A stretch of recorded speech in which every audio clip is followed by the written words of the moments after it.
कि रात हवेली के अंदर ऐसा तूफान उठने वाला था जिसकी आहट किसी को भी नहीं थी।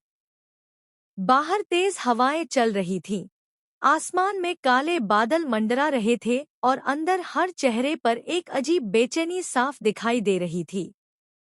लेकिन सबसे ज्यादा घबराई हुई थी ईशा।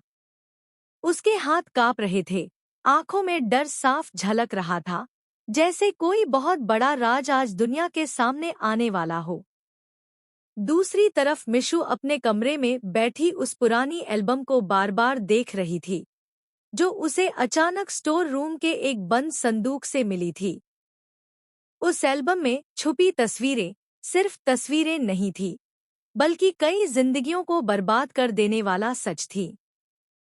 मिशु को शुरू से ही ईशा पर शक था। ईशा हमेशा कुछ ना कुछ छुपाती रहती थी। जब भी उसके अतीत की बात होती, वह बात बदल देती या फिर रोने लगती। सबको लगता था कि ईशा बहुत सीधी और बेचारी है, लेकिन मिशु की नजरें उसकी हर हरकत पर थीं। उस रात जब मिशु ने एल्बम खोली, तो पहली ही तस्वीर देखकर उसके पैरों तले जमीन खिसक गई। तस्वीर में ईशा दुल्हन बनी हुई थी और उसके साथ खड़ा था एक ऐसा आदमी जिसे देखकर मिशु की सांसें रुक गईं। क्योंकि वह आदमी कोई और नहीं, बल्कि वही शख्स था जिसे सब सालों पहले मर चुका समझ चुके थे। मिशु की आंखें फटी रह गईं। उसने जल्दी जल्दी एल्बम के पन्ने पलटने शुरू किए। हर तस्वीर एक नया राज खोल रही थी। कहीं ईशा और वह आदमी मंदिर में शादी के फेरे लेते दिख रहे थे, तो कहीं दोनों एक बच्चे के साथ हंसते नजर आ रहे थे। मिशु समझ चुकी थी कि ईशा ने सिर्फ अपना अतीत नहीं छुपाया, बल्कि पूरे परिवार से बहुत बड़ा धोखा किया है।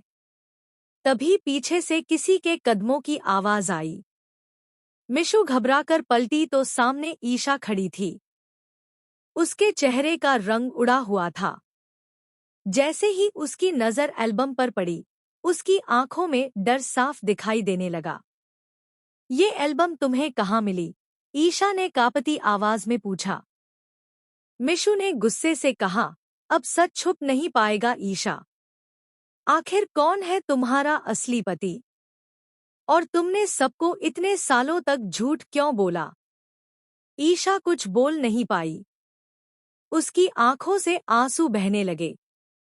तभी नीचे हॉल से सुराज की आवाज सुनाई दी।